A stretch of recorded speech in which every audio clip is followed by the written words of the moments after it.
Vasudevaya.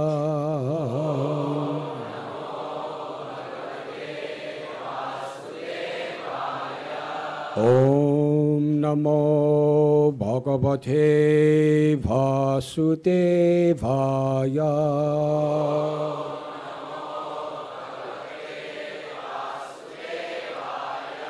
Om Namo Bhagavate Vasudevaya.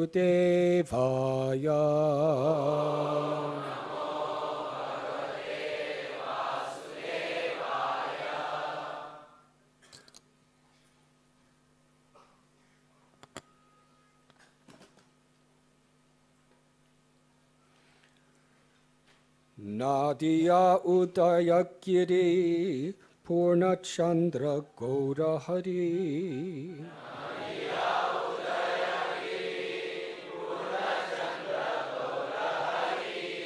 Kripa Kodi Hoila Uday. Nadia Udayagiri Purnachandra Gaurahari.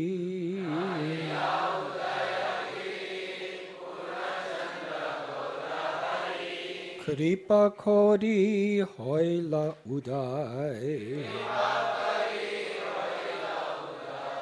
Papa Tama Hoilo Nasa. Trijagat Thera Ulas. Jagabhari Hari Dhwani Haya.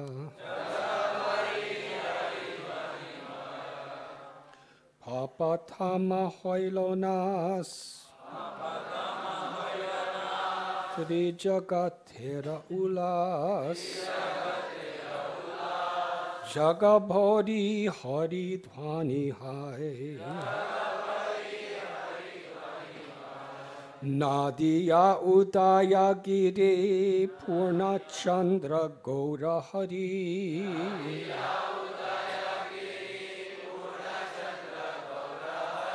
Kripa Kodi Hoila Uday.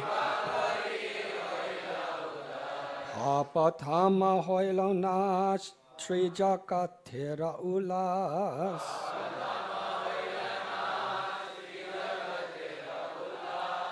Jagabhari Hari Dhwani Hai.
Ladies,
Nadia. The place known as Nadia. Udayagiri is the appearing place. Purna Chandra, the full moon. Gaur Hari, Lord Sri Chaitanya Mahaprabhu. Kripa, by mercy. Kodi, doing so. Hoila, became. Udaya, risen. Papa, sinful. Tama, darkness. Hoila, became. Nasha, dissipated. Tri Jagatera, of the three worlds. Ulas, happiness. Jagabhari, filling the whole world. Haridvani, the transcendental vibration of Hari. Haya, resounded. Thus, by his causeless mercy, the full moon Gaur Hari rose in the district of Nadia, which is compared to Udayagiri, where the sun first becomes visible. His rising in the sky dissipated the darkness of sinful life, and thus the three worlds became joyful and chanted the holy name of the Lord. Sekale Nijalaya Utiya Advaitarai Nritya Kodi Ananditamani Haridasi Loya Sange Hankara Kirtana Range Kene Nache Kehanahi Jani. At that time, Sri Advaita Acharya Prabhu, in his own house at Shantipur, was dancing in a pleasing mood. Taking Haridas Thakur with him, he danced and loudly chanted Hare Krishna. But why they were dancing, no one could understand. Purport by His Divine Grace, A.C. Bhaktivedanta Swami Prabhupada. It is understood that Advaita Prabhu at that time was in his own paternal house in Shantipur. Haridas Thakur frequently used to meet him. Coincidentally, therefore, he was also there. And upon the birth of Sri Chaitanya Mahaprabhu, both of them immediately began to dance. But no one in Shantipur could understand why those two saintly persons were dancing.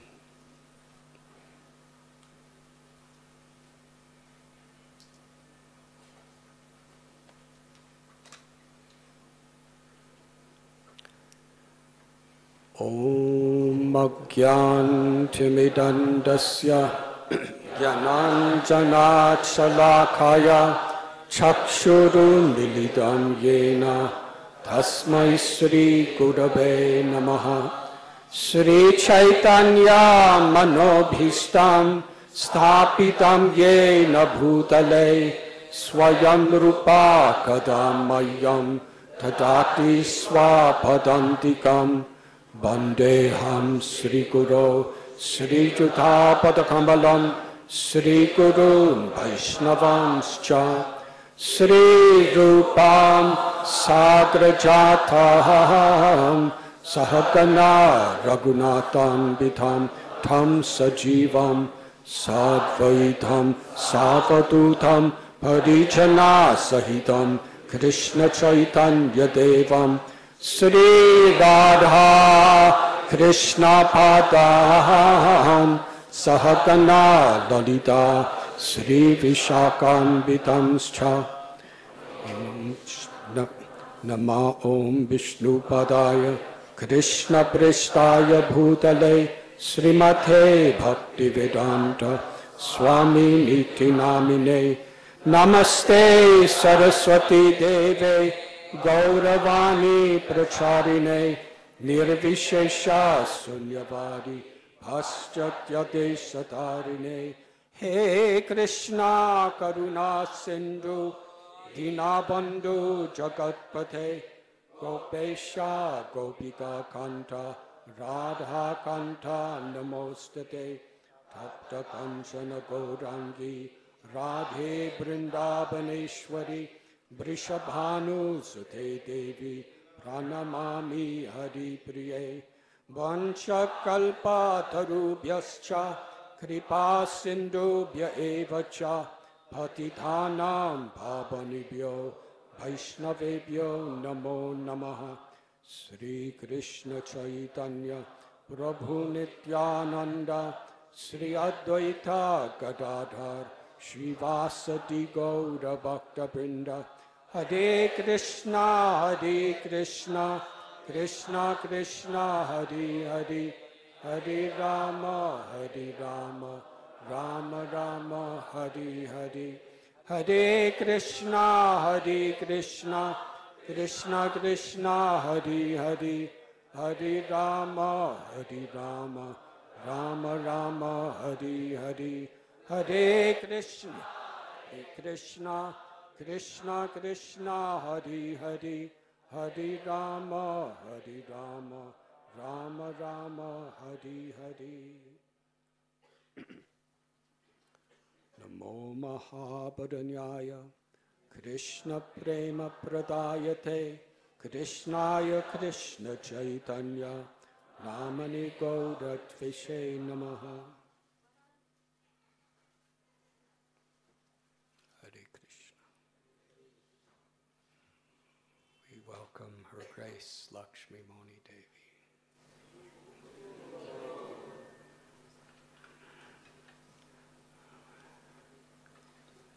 Today, Gaur Poornima.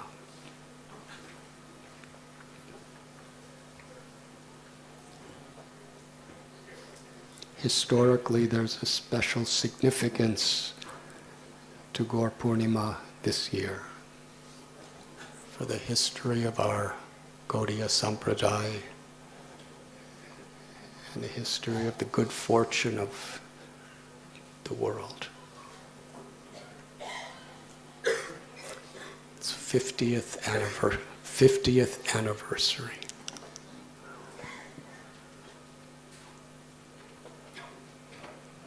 Does everyone know what it is the 50th anniversary of?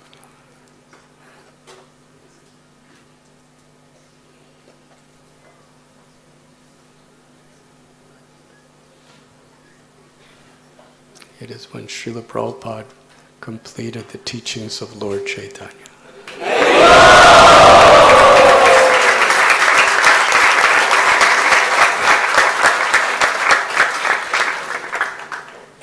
On Gaur Poornima, 1968.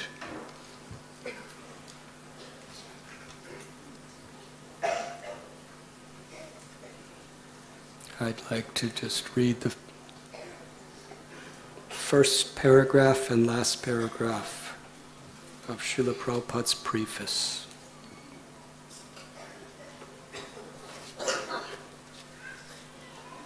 As you can see, it's 50 years old.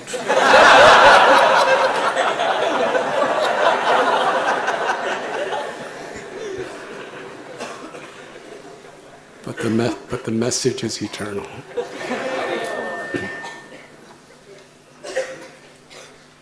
The first page reads, Teachings of Lord Chaitanya. A treatise on factual spiritual life by A.C. Bhaktivedanta Swami, Acharya International Society for Krishna Consciousness. This is before Srila Prabhupada was being called upon by the name of Prabhupada. And the headquarters of the International Society for Krishna Consciousness at that time, the world headquarters, was 61 2nd Avenue, New York City, New York.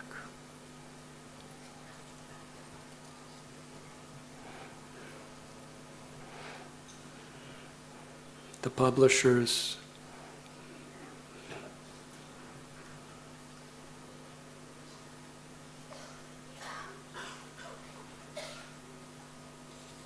give their obeisance to Prabhupada with his first pranam mantra, because the second pranam mantra wasn't yet being utilized. And Srila Prabhupada dedicates to the sacred service of Srila Satchidananda Bhaktivinoda Thakur, who initiated the teachings of Lord Chaitanya in the Western world, McGill University, Canada, in 1896. Srila Prabhupada writes, the year of my birth. A.C. Bhaktivedanta Swami.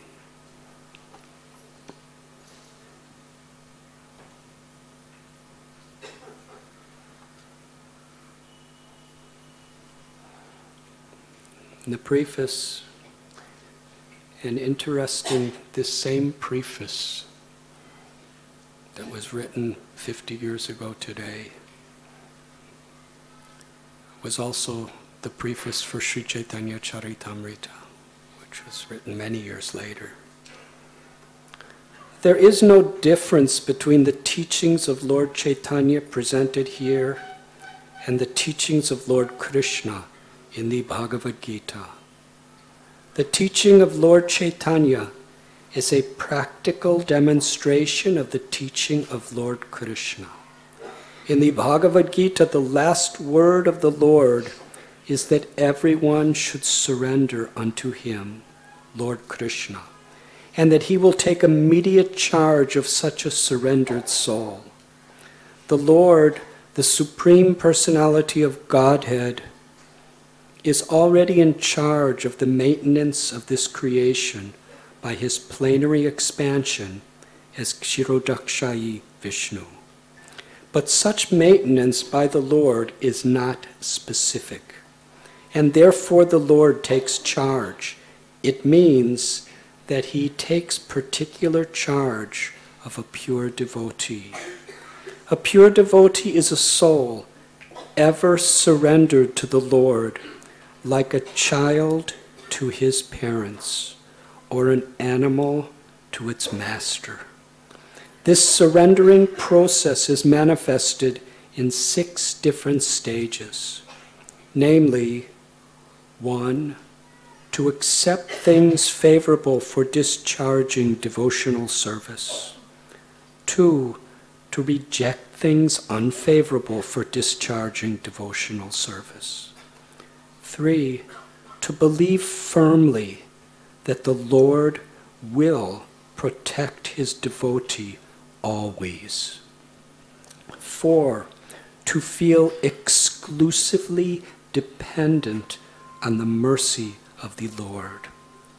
5, to have no separate interest besides the interest of the Lord. And 6, always to feel oneself meek and humble. At the conclusion of the preface, Srila Prabhupada writes, one has to suffer or enjoy the fruits of one's activity, and nobody can check the laws of material nature which govern such things. So long as one is engaged in such activities, one is sure to be baffled in attempting to achieve the ultimate goal of life. I hope, therefore, most sincerely, that by understanding the teachings of Lord Chaitanya, human society will have a new light of spiritual life, opening the field of activities of the pure soul. Om Tat Sat. A.C. Bhaktivedanta Swami. 14th March 1968, the birthday of Lord Chaitanya.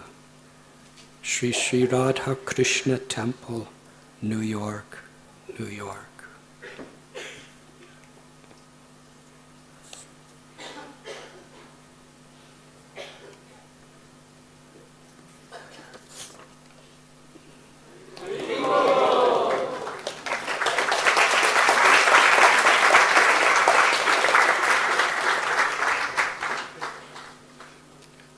I'm not exactly releasing this book.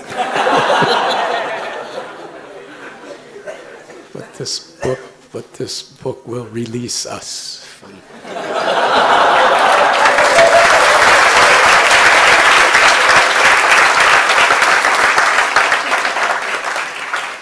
the repeated cycle of birth and death.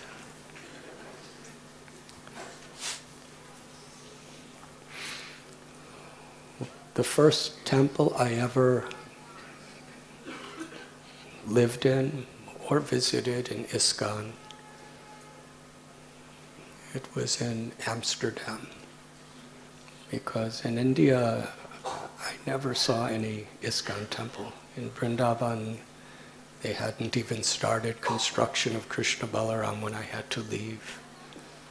And in Mumbai, they hadn't yet started construction of Radharas Bihari Temple.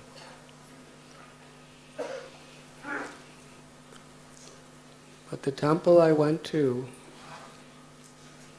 there was maybe 11 or 12 devotees. And the president of the temple, who just after I left actually became a sannyasi. He was a brahmachari then. His name was Akoya Das Prabhu. There was no Srimad Bhagavatam class in those days. Every morning, for the morning class, soon after Mangalarti, there would be a 1-hour reading from the teachings of Lord Chaitanya. No explanations or lectures, just reading.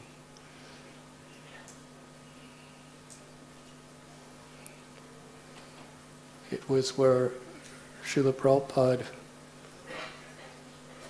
explained the most essential teachings of Sri Chaitanya Charitamrita.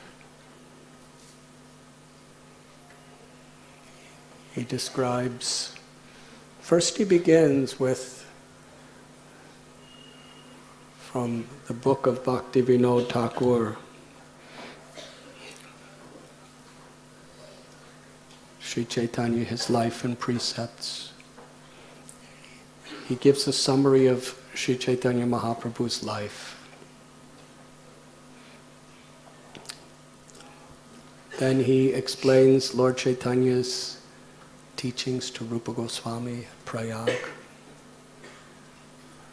His teachings to Srila Sanatana Goswami, Varanasi. His teachings to Prakashananda Saraswati, again in Varanasi. His teachings to Sarvabhauma Bhattacharya in Jagannath Puri. And concludes with teachings of the conversation between Sri Chaitanya Mahaprabhu and Srila Ramananda Rai in Kavur, on the banks of Godavari, Rajmundry, or in those days Vidyanagara.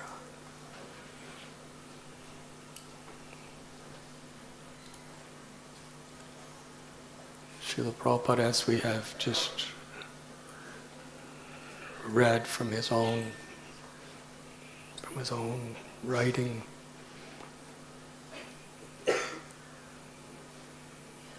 the introduction of Bhaktivinoda Thakur, along with the book it's contained in, happened to arrive in America, North America, Canada. first time Sri Chaitanya Mahaprabhu's teachings in its true parampara had reached the shores of the Western world. And as Lord Chaitanya's message took birth in the West, same year Srila Prabhupada took birth in Calcutta.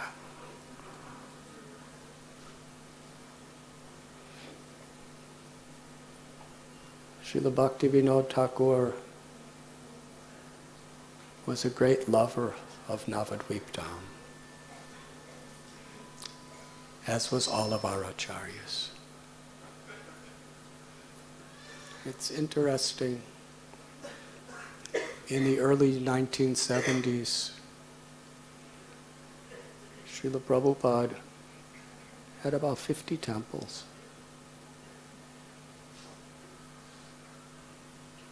He had a beautiful temple in Los Angeles. A little later, he had a skyscraper in New York City. Why did Srila Prabhupada choose to make his world headquarters in a desolate rice paddy in West Bengal? There was no good road to get there. Except for Bengalis, hardly anyone in the planet ever heard of the place. Mayapur.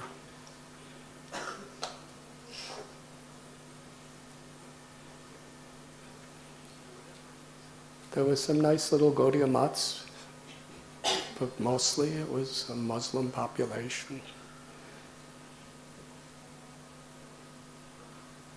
It was quite dangerous, isolated. Yet around that time when Srila Prabhupada was in Gainesville, Florida, he began a lecture by saying, I have come to this small part of the world, and I am so far from Sri, which is such a great distance from Sri Navadvip Dham, Mayapur, the birthplace of Lord Chaitanya. Because he considered it the center of the universe spiritually.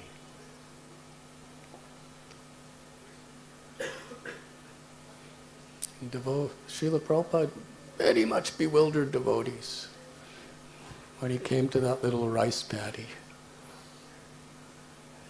During the monsoons, the Ganga would flood and cover everything in her river at times. There was no money. They built a little straw hut that Srila Prabhupada would live in. He got little deities that literally he brought Sri Radha Madhav.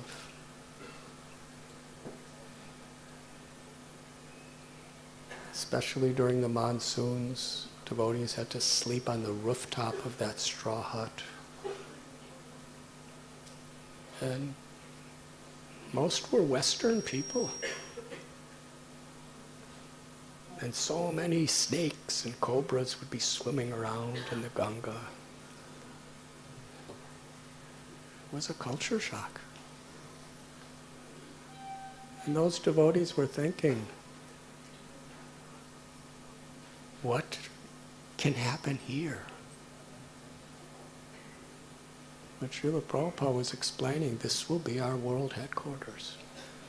And he talked about this temple of a Vedic planetarium. He gave a basic design for it. One of the largest temples in all of Asia. And he talked about tens and thousands of devotees from every part of the world living here.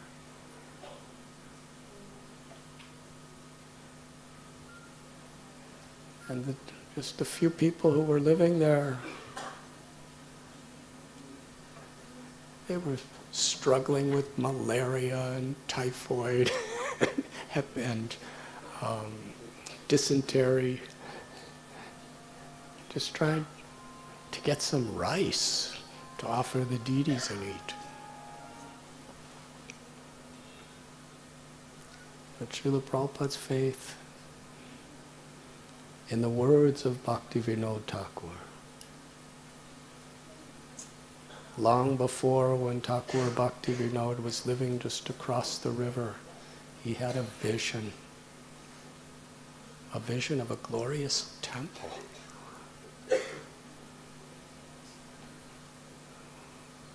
Where devotees, Vaishnavas, from America, from Europe, from Russia, from India, from all over the world, as brothers and sisters, would be dancing together, chanting the holy names of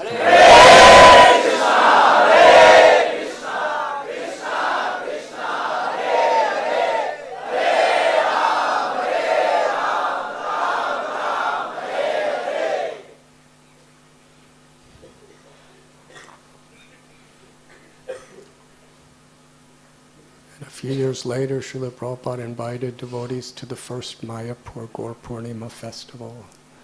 And Lakshmi Moni Devi, do you remember how many people came at that time?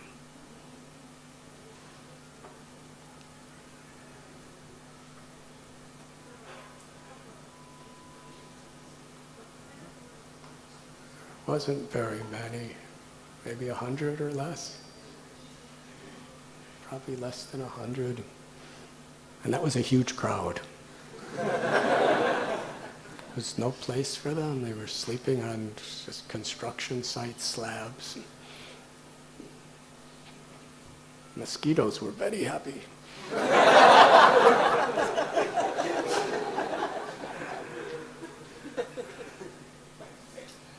And yeah, they were having kirtan, and devotees were cooking in the fields.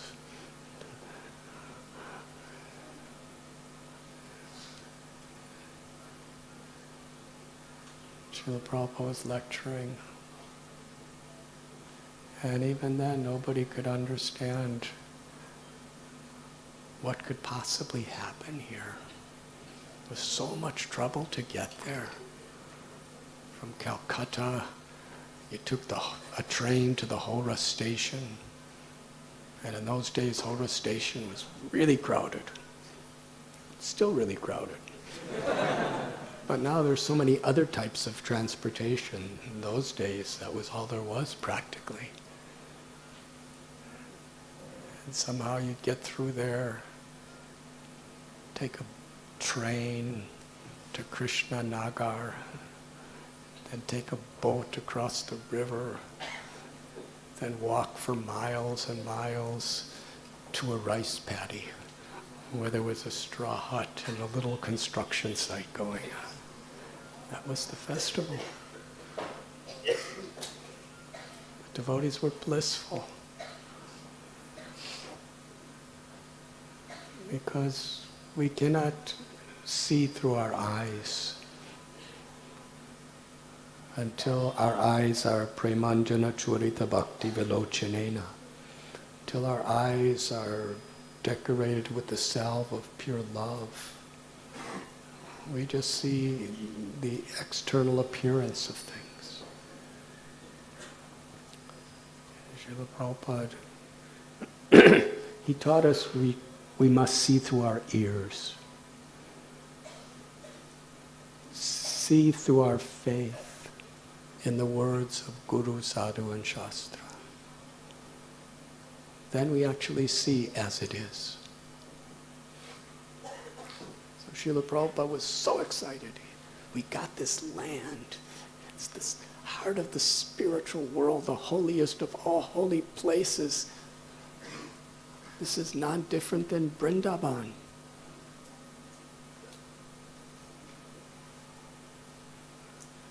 And when he was talking about, with such excitement, how Mayapur would manifest, devotees were equally excited just on the basis of their faith in the impossible.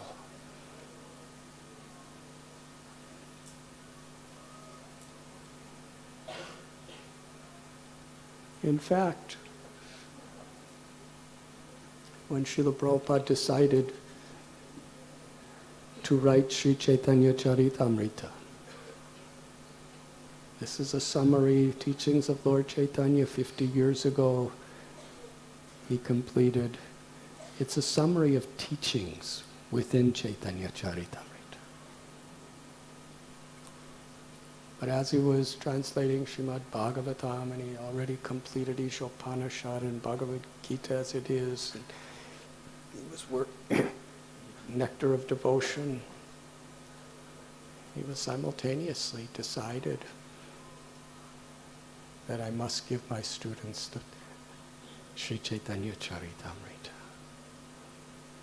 so that they can present to the world. And he just dedicated his compassion, his love into that service.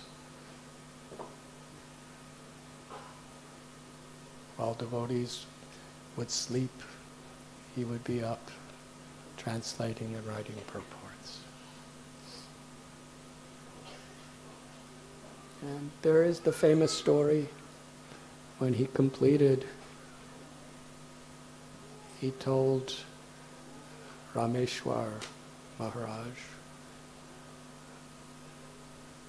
that I want this complete in, was it 2 months? 2 months. So many volumes. And the BBT leaders, they said, Srila Prabhupada, that is impossible. That's like more than 10 times what we've ever done. And Prabhupada said, impossible is a word in a fool's dictionary.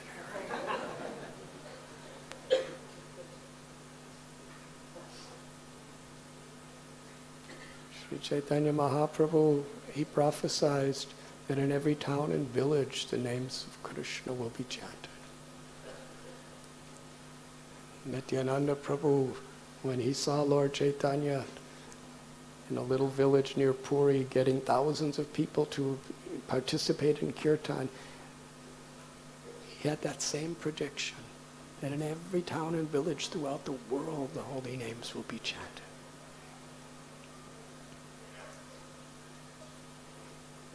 When Srila Prabhupada came to America, and why did he come to America?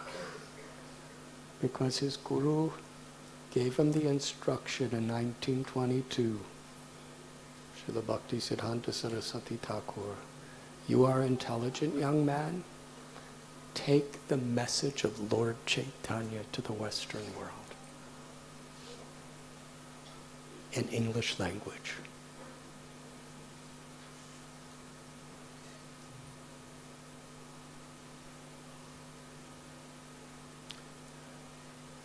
During Srila Bhakti Siddhanta Saraswati Thakur's time, it was attempted.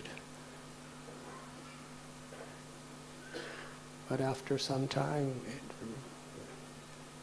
there was nothing really sustained.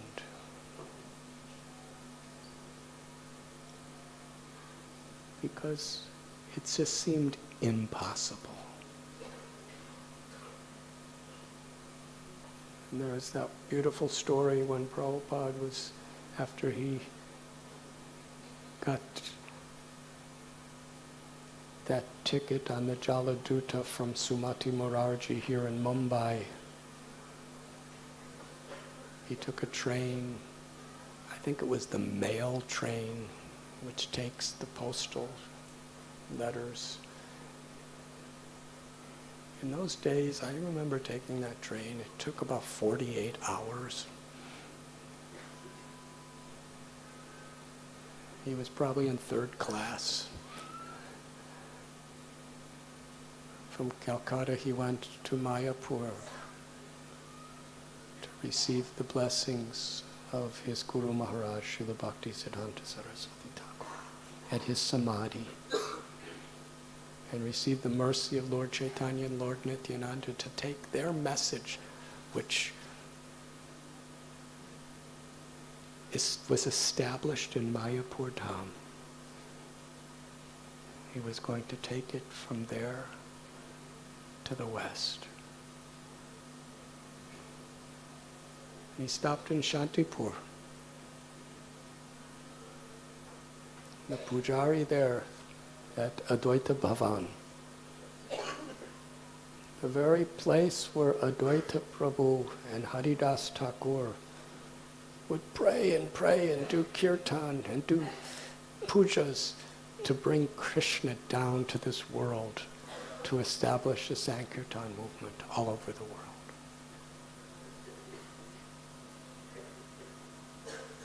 Sri Advaita Prabhu, he was the leader of all the Brahmins.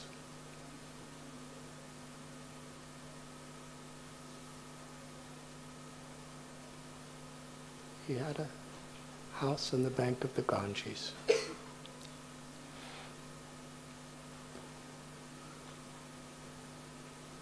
was a small group of devotees that would meet in Navadvip.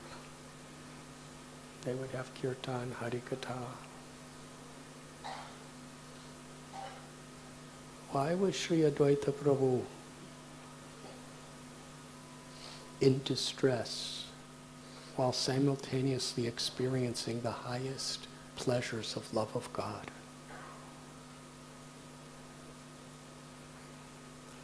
Because that's the nature of pure love. One who has Krishna prema in this world feels great distress to see anyone without that prema. Paradukha dukhi. He made a vow, I will bring Krishna to this world, because no one else can deliver the prema of the residents of Vrindavan except Krishna. And who is Sri Advaita Prabhu? He's simultaneously Mahavishnu and Sadashiva.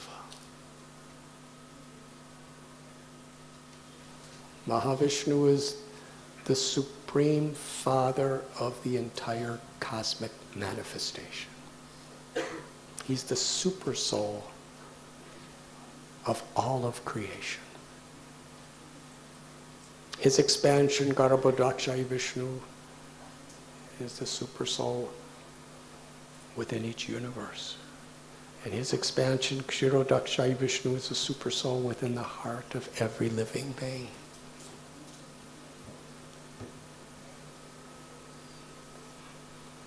Karunodakshaya Mahavishnu, simply by his will, the whole cosmic manifestation and the Mahatattva is created. By his glance, he pregnates all living beings.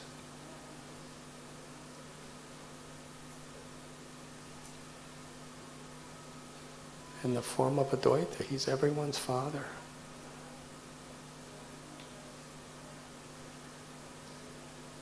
And Sadashiva is the original Shiva.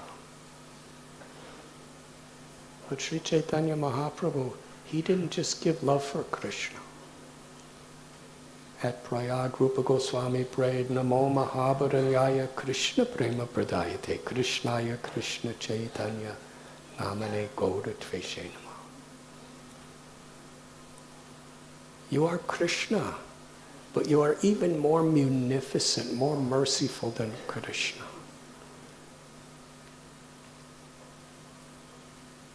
This is so interesting. How can Krishna be more merciful than Krishna?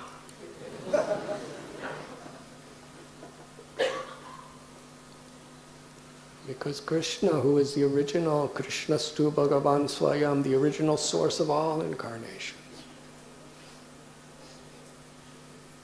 the Brahma Jyoti, the infinite, limitless Brahman, which the Jnana Yogis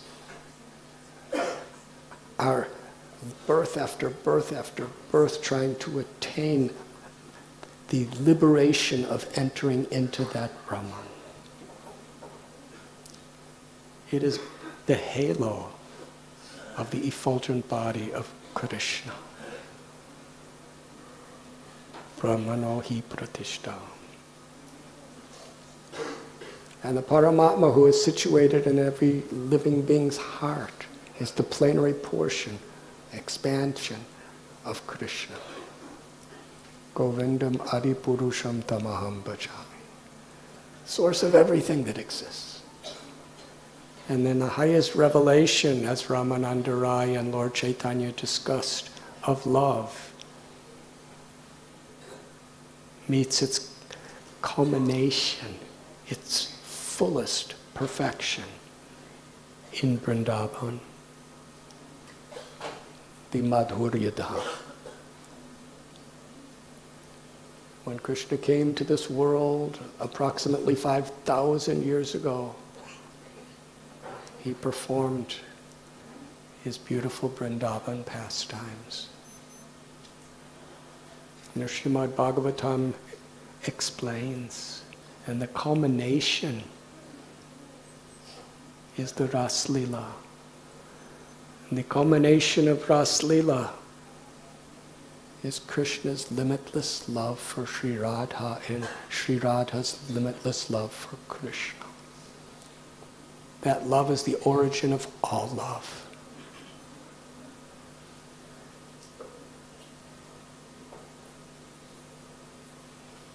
But as Sukadeva Goswami explained Srimad Bhagavatam and the beautiful Vrindavan pastimes, it's an exclusive place for those who have completely surrendered to Krishna. In the Bhagavad Gita, Krishna begins with the basic teachings. We're not this body, Arjuna. Why are you in so much confusion? And it culminates in Sarva Dharman Parityasya Mam Ekam Sharanam Vraja Aham Tvam Sarva Papebhyo Moksha Ishamimasaja. Abandon all varieties of dharma. Just surrender to me.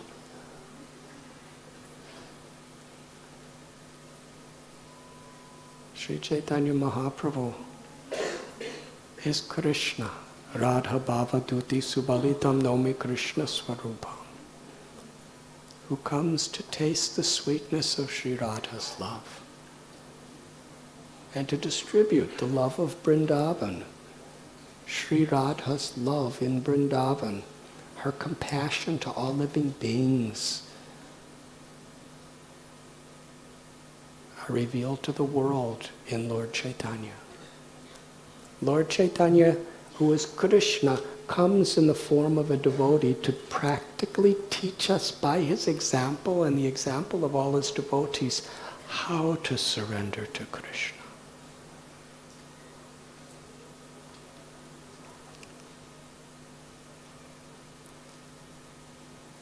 And take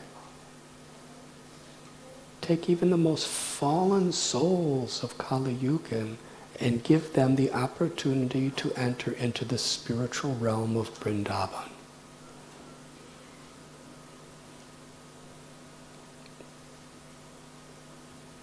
There's a place in Vrindavan called Manasi Ganga. There's another place, Mansarovar.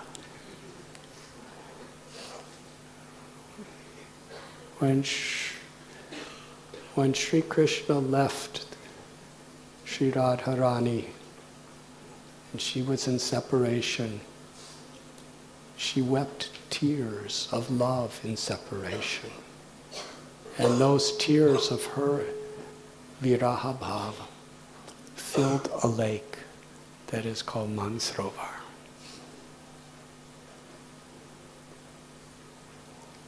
Lord Shiva wanted to taste the sweetness of the gopis' love because he knew it is the highest of all states of spiritual perfection. So he approached Brinda Devi. She said, "You cannot do so in a male body.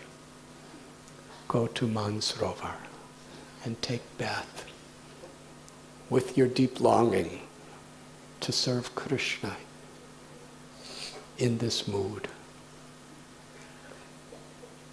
So Lord Shiva, Mahadev,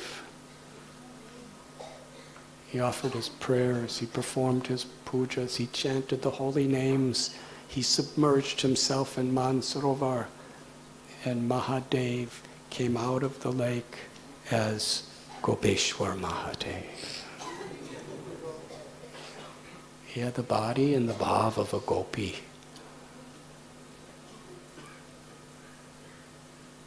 So it's this, we read in Sri Chaitanya Bhagavat,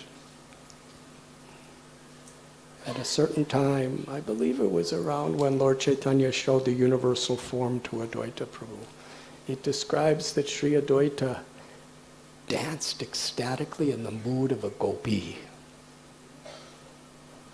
So I remember discussing with someone, I said, how is Mahavishnu in the mood of a gopi? And how is Shiva in the mood of a gopi? Because Advaita Acharya was very much in the mood of Gopeshwar Mahadev. And that's what he wanted to give to the world. That love that only Radharani and Krishna could give. He read from the Gautamiya Tantra that anyone who worships Lord Krishna, Vishnu, with Ganga water and tulsi leaves, Krishna will fulfill their wish. So Advaita Acharya, on the banks of Ganga Mai, he was worshipping his shalagram shil, offering tulsi leaves, offering Ganga water, loudly crying, constantly fasting, chanting in his prayers the names of the Lord. And his prayers reached the heart of Krishna. Simultaneously, Srila Haridas Thakur, he was from what was classified by conventional society in those days as an untouchable. And we read in the history of Haridas Thakur, practically wherever he went, he was persecuted, he was rejected, he was criticized. His life was in danger. People were trying to destroy him.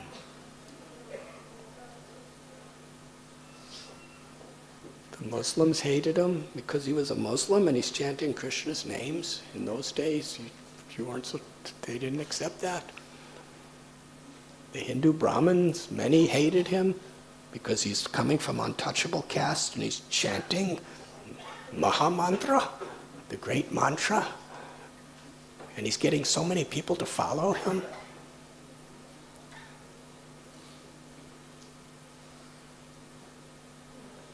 But when he came to Shantipur, Sri Advaita Prabhu embraced him. The highest of the Brahmins and a persecuted person from an untouchable social background, they loved each other. They respected each other as equals with the deepest love because they recognized their love for Krishna. They would chant together. They would have Hari Katha together. In fact, Advaita Acharya, during the Shraddha Patra, he demonstrated to all the topmost Brahmins of the area that the most worshipable among everyone is Haridas Thakur. Haridas was in his cave and on the riverbanks chanting 300,000 names every day, praying for Krishna to appear.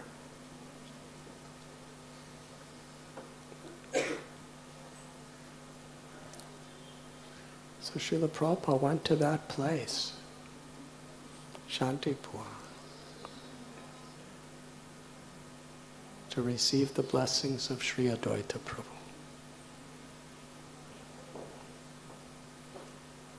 Lord Chaitanya brought Lord Chaitanya to the world. So many times Sri Chaitanya Mahaprabhu said, I have only come here because Advaita Prabhu has called me. That is one of the reasons.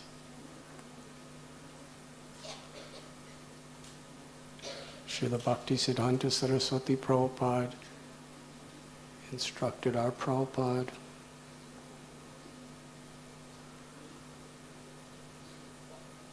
This was about 33 years before, to take Lord Chaitanya's message to the West. So Srila Prabhupada was praying and praying. And the pujari saw him. He would see him years before as a grihasta coming and praying, just in the back of the temple. And now, after many years of being away, he saw him come, same person. Now he's 69 years old, he's a sannyasi.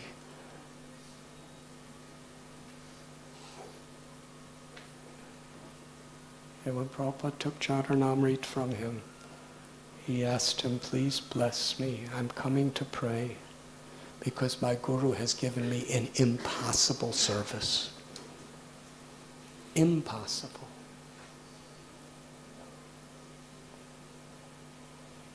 No one had ever done it successfully.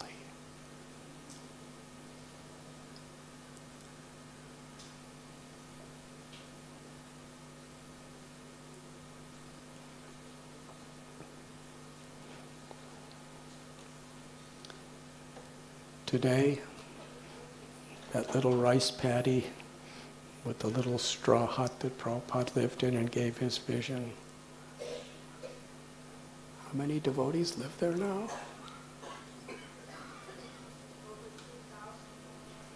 There's over 2,000 devotees from all nationalities practically who are living there. And the Temple of Vedic Planetarium, it's almost complete. We all still need to help out, and we'll all have that opportunity.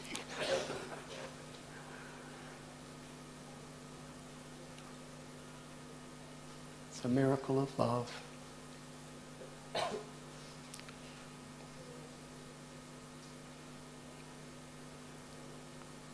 Srila Bhaktivinoda Thakur saw it in a vision. And Srila Prabhupada and his son Bhaktisiddhanta Saraswati Thakur gave the order that that vision be carried out.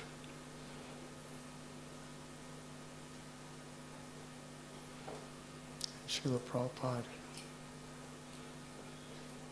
his compassion is our only qualification to receiving the supreme mercy of Lord Chaitanya.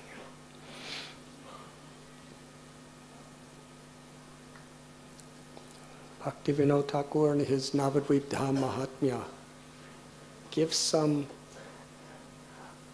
wonderful realizations, historical stories that led to Lord Chaitanya Mahaprabhu's advent. There, Nityananda Prabhu was speaking to Jiva Goswami, revealing the highest truths of who Lord Chaitanya really is. He tells the story of Lord Brahma. I'm just going to tell a few stories about the greatest personalities of the universe and how they were blessed by Sri Chaitanya Mahaprabhu.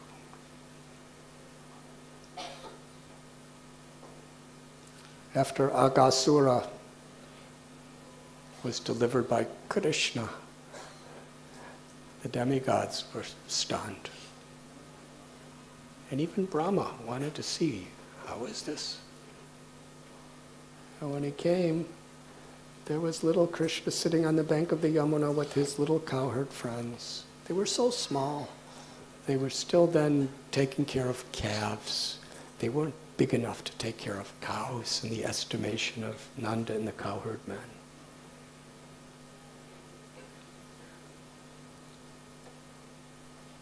They were all sitting in circles around Krishna.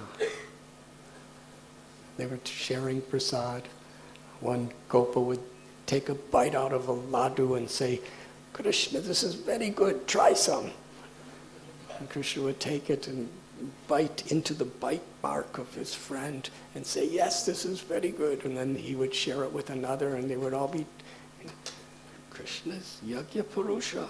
Brahmins are offering so many prayers and Vedic mantras and ghee and other holy substances to Vishnu. And here's Vishnu's eating the food coming out of these little cowherd boys' mouths. So Brahma, he wanted to, what is this? He got bewildered. Sometimes great people get bewildered.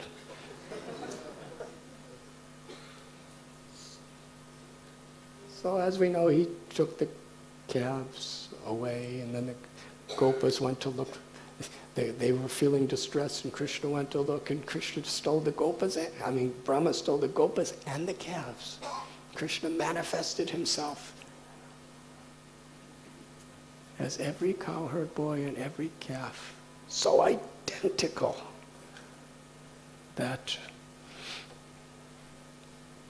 the mothers for 1 full year could not detect. And when Brahma came down again and saw everything was the same, he became even more bewildered.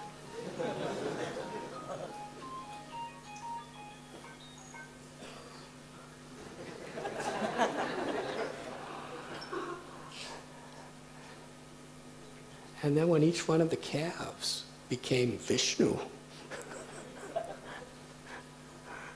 and the little boys became Vishnu, and there were millions of them, he became even more bewildered. Then when everything disappeared and Krishna was in the exact same pose, holding a little lump of yogurt and rice as he was a year before, innocently looking, where is my calves? Where are my friends? Then he was even more bewildered. And at that state, his ego was completely crushed. And he came down to that little boy, came down on a swan carrier, and he surrendered. He put his head on the little boy's feet and offered beautiful prayers.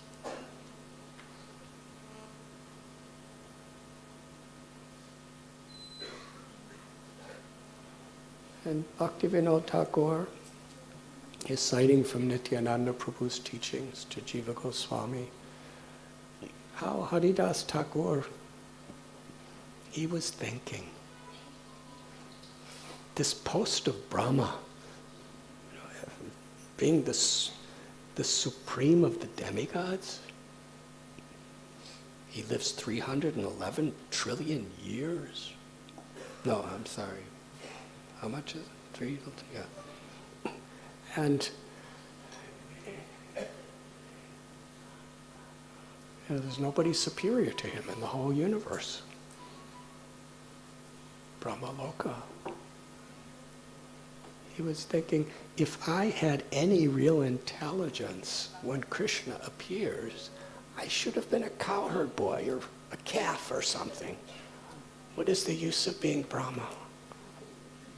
It was only when Brahma completely forsook his ego that he could actually see Vrindavan as it is.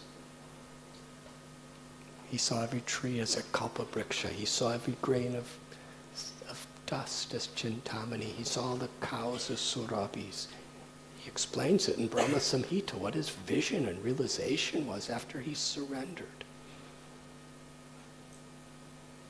And he understood in Kali Yuga, after Krishna, he always appears as Lord Gauranga. I don't want to make this mistake when Lord Chaitanya comes.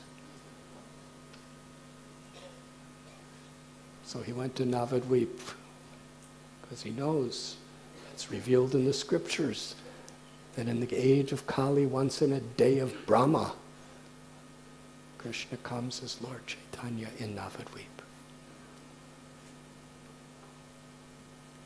And there he was constantly chanting the holy names of Lord Gauranga and praying.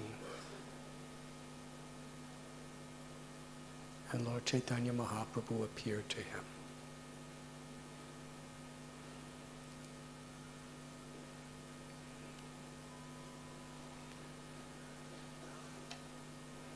When Lord Brahma revealed to Lord Chaitanya how he didn't want to make the mistake again. He wanted the lowliest position, the humblest position to serve him.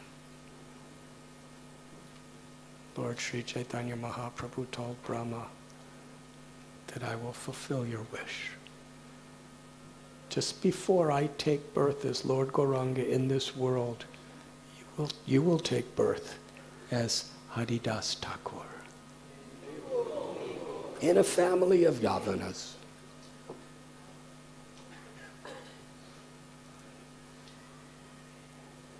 Such a humble position. Lord Brahma is so powerful, and yet he assumes an identity where he's being blasphemed and persecuted, and he just humbly accepts it. Lord Chaitanya told, as Haridas Thakur, you will worship me and you will love me by chanting 300,000 names of Krishna every day. He revealed his beautiful form of Lord Gauranga to Brahma.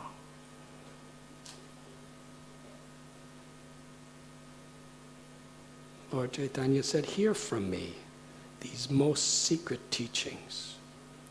Taking the position of a devotee, I shall taste the nectar of bhakti ras, the mellow of loving devotional service to Krishna, and I will inaugurate the most rare and glorious Sankirtan movement. I will reveal to all my devotees, including those of my previous incarnations, the nectarine mellows of Vrindavan. The love which Srimati Radharani possesses for me, Krishna, is beyond even my comprehension. I will therefore appear with her sentiments and complexion, and taking her position, I will taste that happiness which she alone obtains by serving me. From this day, act as my disciple, and in the form of Haridas Thakur, serve me eternally. Because Lord Chaitanya revealed long before he appeared in this world, he appeared this confidential knowledge that island is known as Antardvip.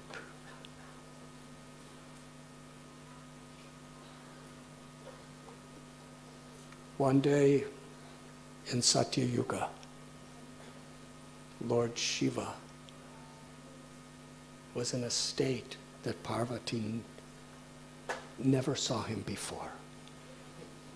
He was chanting the names of Gauranga.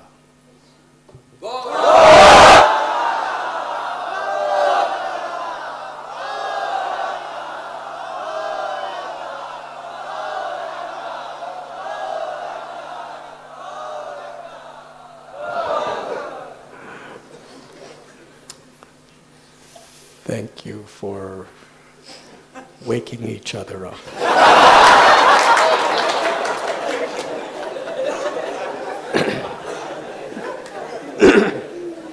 As he was chanting the names of Gauranga,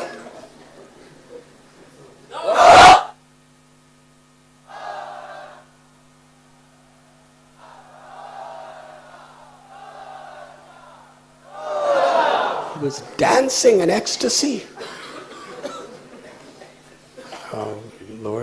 one of the names of Shiva is Nataraj.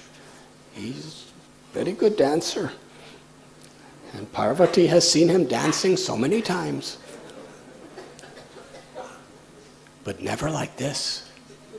He was in so much an ecstatic mood, dancing and crying. Parvati asked him, I've never seen you in such a state before. Who is this Gauranga?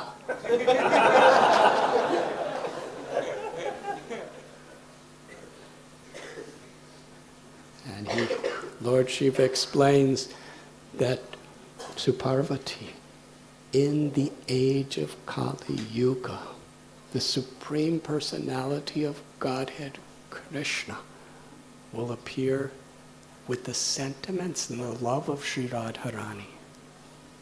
And you, Parvati, are an expansion of Sri Radharani. He will not only taste the sweetness of the highest ecstasies of love, but he will distribute them even to the most fallen people of this world in this age of Kali Yuga.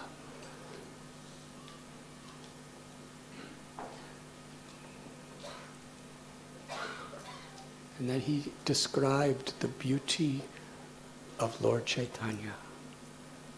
His eyes will be like full-blown, fully bloomed lotus petals.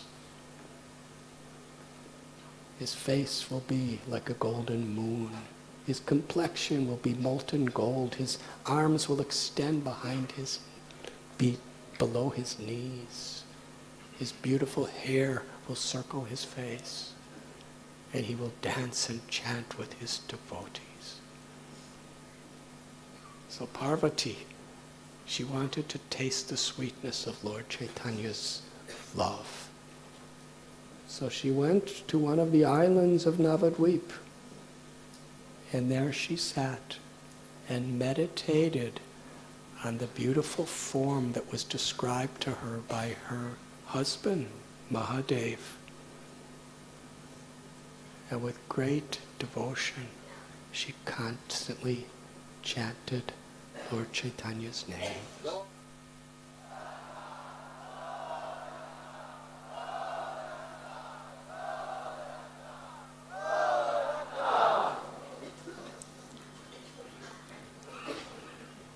Very soon, Sri Chaitanya Mahaprabhu appeared to Parvati.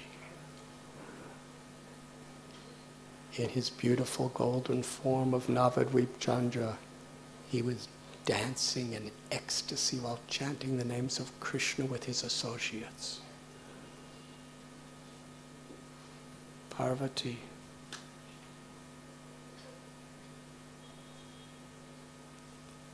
was in rapt samadhi, seeing the form of Lord Chaitanya. Lord Chaitanya asked, why have you come here? And she said, because you have appeared in this wonderful form, this most merciful, most munificent form of Lord Gauranga, to give the highest blessings to all living beings, to escape from this material existence forever and enter into your eternal abode of Vrindavan, to participate in your pastimes, and you will take so many people with you. But I have this thankless task where I'm the goddess of material energy. It's my duty to keep people bound within this world. Therefore, I'm in great distress.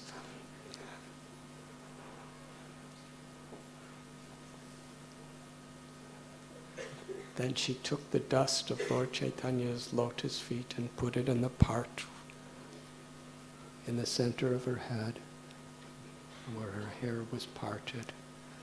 And that place is forever known as Simantadvip. Lord Chaitanya told Parvati that you are an expansion of Srimati Radharani. You're the source of all love. And as Sri Radharani, you are the source of all love. And the very heart of the spiritual world. And in the spiritual world, you are also Yogamaya, who's assisting the most intimate, loving exchanges between the devotees and me, and the devotees and each other. And in the holy land of Braj Bhumi, you appear as Poornamasi, the spiritual preceptor of all of Vrindavan, making limitless arrangements for loving pastimes. And here in Navadvip, you will be Brodamaya, my Yogamaya potency, assisting me in my pastimes here.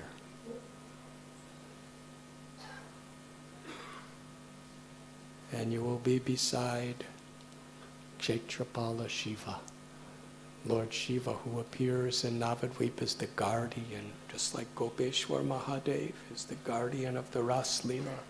Kshetrapala Mahadev is the guardian of Sri Navadvip Dham, in the pastimes of Lord Sri Chaitanya Mahaprabhu.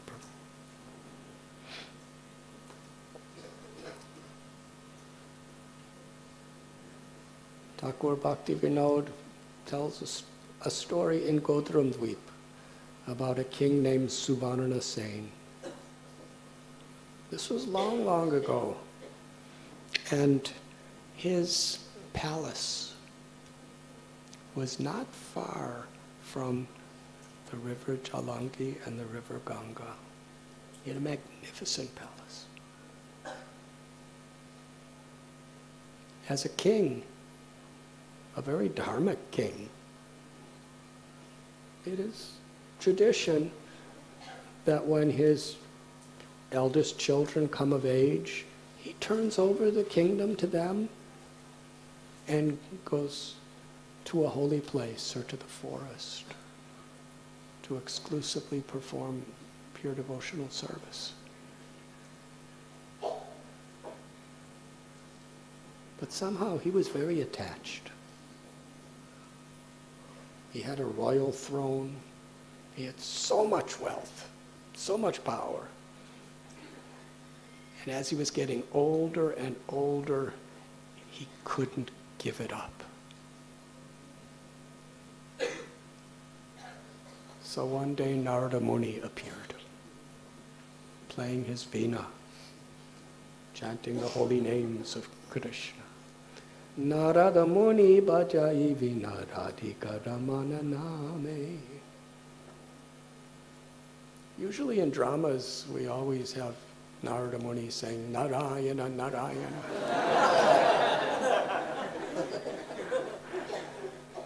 But according to Bhaktivinoda Thakur, he also chants Radhika Raman, the names of Krishna, the lover of Sri Radha. Krishna who gives pleasure to Sri Radha.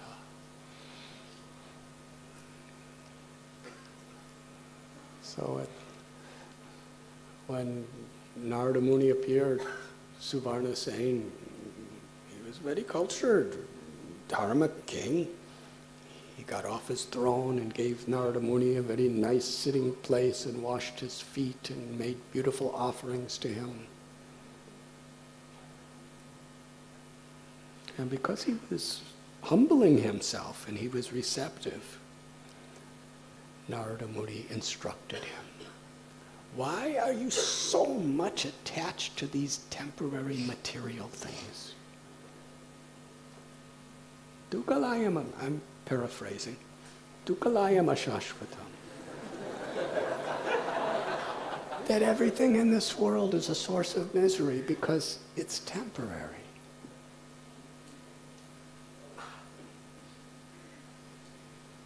He said, oh king, yes, now you have beautiful family and so much enjoyment, but at any moment you're going to die and you can take nothing with you.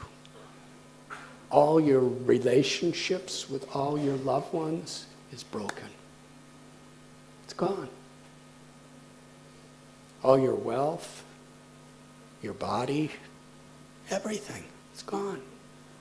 When the soul leaves the body, everything of this physical world is lost. So an intelligent person sees that the real treasure of life is what's valuable to the eternal soul.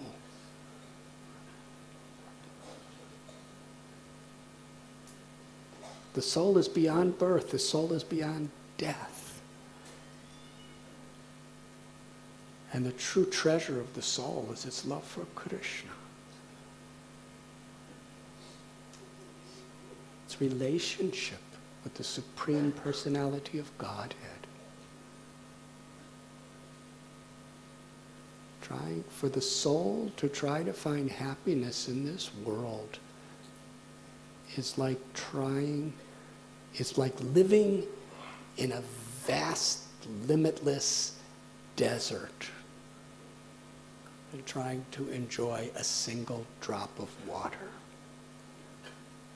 There's something there, but it doesn't satisfy us. Govinda Das. Kamala dala jala jivana talamala. Bhajahun hari padani tire. It's the nature of this world for everyone. This physical body, like a drop of water on a lotus leaf. Our relatives, our friends, our wealth, all of our enjoyments, whatever position we have, whatever recognitions we have. A drop of water on a lotus leaf at any second could disappear. Padam padam yadvi padam natesham. It's danger at every step. In fact, in Mahabharata, Yudhisthira Maharaj, when he's asked by his father, Yamaraj, who's in a disguised form, what is the most amazing thing?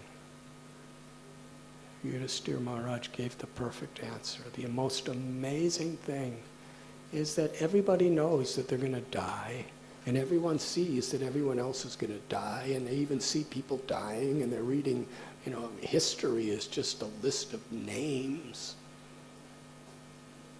Srila Prabhupada, in one of his poems, he wrote like that.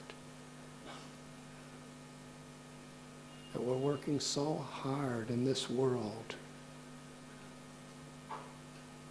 and we're becoming so attached to so many worldly relationships.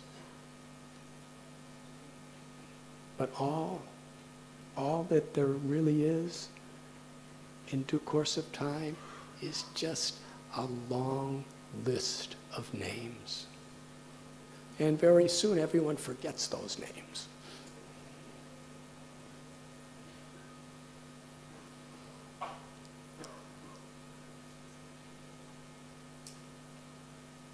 So what? Durlabha manava janama satsanga.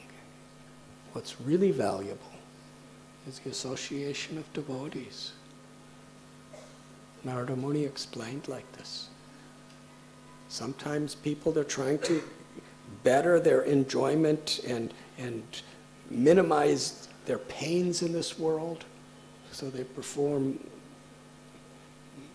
karma kanda. When they realize it's no solution at all, they may go to jnana kanda, try to get liberation from suffering. But even if they get liberation, even through the various yogic processes of getting mystic siddhis, freedom from birth and death, even then, the ananda, the happiness, the love that we're seeking is not to be found. But Narada Muni said, but when you come in the association of pure devotees, then adoshrada, then your faith awakens. Your faith awakens in your true identity as an eternal servant of the Lord. Mamaivam so jiva loke jiva bhuta sanatana. Lord Chaitanya instructed Rupa Goswami that the science of devotional service is like a vast, limitless ocean. And here at Prayag, I'm going to just explain to you one little drop. But that drop could completely inundate the entire universe. Then he tells that the jiva, the soul, is a tiny fragmental part of Krishna. Jivara Swarapoi Krishnara Nityadas. Our constitutional nature is we are eternally servants of Krishna. But in that service, it's not like service in this world. Our service is the way in which we express the ecstasy of our love for Krishna. And Krishna reciprocates by drowning us in the ocean of his love for us.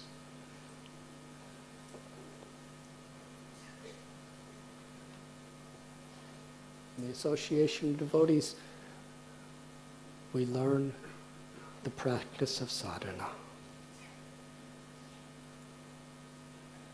Through that sadhana, our heart becomes cleansed. As our heart becomes cleansed, our faith becomes very deep and unshakable. And as we continue our devotional service, Narada Muni told, then we develop ruchi, the higher taste of experiencing Krishna. And from that higher taste, total attachment to Krishna, deep attachment to serving Krishna, to pleasing Krishna. And bhava, then that bud of love of Krishna appears in our heart. And through devotional service, that bud of love of Krishna blossoms into prema, where we realize our eternal relationship with Sri Krishna in the spiritual world. And this can be realized, this perfection, only through bhakti. Narada Muni explained the 9 processes of bhakti. Sravana Kirtana Smarana Bandhana Pada Sevana Dasyare Pujana Sakhi Jana Atma Nivedana. It begins with hearing about Krishna through self-realized souls and chanting the holy names of Krishna.